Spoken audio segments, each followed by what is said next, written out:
Hello and welcome back to Podcast Century. We're so thrilled you're joining us for our newest episode.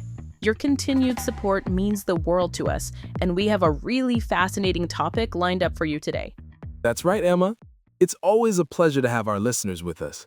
Today, we're diving into a subject that shapes the lives of millions and plays a crucial role in global politics and economics, the European Union. We'll explore what it is, how it came to be, and why it remains so important today. Exactly. So let's start with the basics. What is the European Union? In simple terms, the EU is a unique political and economic partnership between 27 European countries. It's not a state in a traditional sense, but it's much more than just a free trade area. It has its own parliament, court, and central bank, and its laws apply across all member states.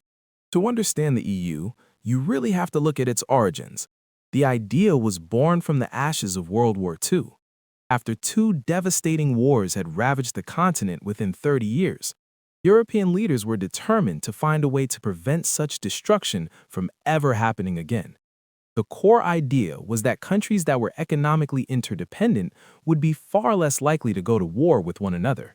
This led to the Schuman Declaration in 1950, proposed by French Foreign Minister Robert Schuman. He suggested pooling the coal and steel production of France and West Germany, placing it under a common high authority. This was a very practical first step, as coal and steel were the essential resources for waging war. And that proposal became a reality in 1951 with the creation of the European Coal and Steel Community. The 6 founding members were France, West Germany, Italy, Belgium, the Netherlands, and Luxembourg. This was the very first building block of what would eventually become the European Union we know today. From that foundation, the EU has evolved with several key goals in mind. Alex, perhaps you can outline the main ones for us. Certainly. The primary goal, stemming directly from its history, is to promote peace, its values, and the well-being of its citizens. This is the bedrock of the entire project. Alongside this is extensive economic cooperation. The EU aims to create a single internal market, which fosters sustainable and balanced economic growth, price stability, and a highly competitive social market economy. And it's also about shared values. The EU is founded on the principles of democracy, the rule of law, and respect for human rights and fundamental freedoms. These values are non-negotiable for any country that wants to be a member. Furthermore, a major goal is offering freedom, security, and justice without internal borders. This is often summarized by the 4 freedoms: the free movement of goods, services, capital, and people across all member states. And to manage all of this, the EU has a complex and sophisticated institutional framework. It's not just a talking shop. It has real legislative and executive power. Understanding these institutions is key to understanding how the EU actually works. That's a great point, Alex. Let's break that down. Could you walk us through the main institutions? Let's talk about the members themselves. From those original 6 countries, the EU has grown significantly through several waves of enlargement.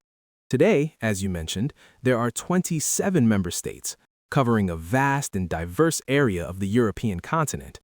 This includes countries from Ireland in the west to Cyprus in the east, and from Finland in the north to Malta in the south. Joining the EU isn't a simple process, and for good reason. Any European country can apply, but it must meet a strict set of conditions known as the Copenhagen criteria. These were established in 1993 and cover 3 main areas. First, the country must have stable institutions that guarantee democracy, the rule of law, and human rights. Second, it must have a functioning market economy and the capacity to cope with competitive pressure and market forces within the Union. And third, it must be able to take on the obligations of membership, including adhering to the aims of political, economic, and monetary union. This means adopting all of the EU's accumulated laws and regulations, known as the acquis communautaire. The process itself involves several stages. After a country applies, it may be granted candidate status. Then formal negotiations begin. These negotiations are broken down into over 30 policy chapters. and a candidate country must successfully close all of them. The final step requires unanimous approval from all existing member states and the consent of the European Parliament. It's a very thorough and demanding journey.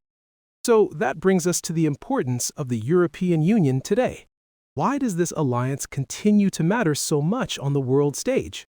First and foremost is its economic strength. The EU's single market is one of the largest economic areas in the world. It allows for seamless trade and competition among its members, which drives growth, creates jobs, and offers consumers more choice and lower prices. The euro, used by 20 of the member countries, is the second most traded currency globally, providing economic stability. Beyond economics, there's its political cooperation and global influence. By acting together, the EU member states have far more influence on the world stage than they would individually. The EU is a major player in international diplomacy, trade negotiations, and development aid. It leads global efforts on issues like climate action, data privacy with regulations like the GDPR, and promoting democracy worldwide. And we can't forget the direct benefits for its citizens. The freedom of movement allows any EU citizen to live, work, study, or retire in any other member country. This has created incredible opportunities for personal and professional development. Additionally, the EU sets high standards for consumer protection, food safety, and environmental regulations, which improve the quality of life for everyone within its borders. This really highlights the strength of the alliance itself. The cooperation among member states is what gives the EU its power. It provides unparalleled stability in a region that was historically defined by conflict. The deep economic and political integration makes war between member states practically unthinkable. Its trade power is another clear example. As the world's largest single market area, the EU can negotiate trade deals from a position of immense strength. It can secure better terms for its businesses and enforce standards for labor rights and environmental protection in its trade agreements, effectively exporting its values. Security is another crucial area. While the EU is not a military alliance like NATO, member states cooperate extensively on justice and home affairs. They share intelligence and work together through agencies like Europol to combat terrorism and organized crime. This collective approach makes the entire region safer. Finally, there's the power of collective decision-making. Global challenges such as climate change, pandemics, or digital regulation are too big for any single country to tackle alone. The EU provides a framework for 27 nations to develop a coordinated response, making their actions far more effective and impactful. Looking to the future, the European project is not static. There are still countries that hope to join. Currently, there are several official candidate countries. Most prominently, these include Ukraine and Moldova, which were granted candidate status in 2022. There are also several countries in the Western Balkans, such as Albania, Bosnia and Herzegovina, North Macedonia, Montenegro, and Serbia. The path to membership for these nations will be long and will require significant reforms to meet the Copenhagen criteria. However, the prospect of joining the EU continues to be a powerful incentive for democratic and economic reform in its neighboring regions, reinforcing the Union's role as an anchor of stability on the continent. So, from its beginnings as a peace project to its current role as a global economic and political powerhouse, the European Union is a remarkable story of cooperation and integration. It faces challenges, of course, but its fundamental goals of peace, prosperity, and shared values continue to guide it forward. Thank you so much for joining us on this exploration today.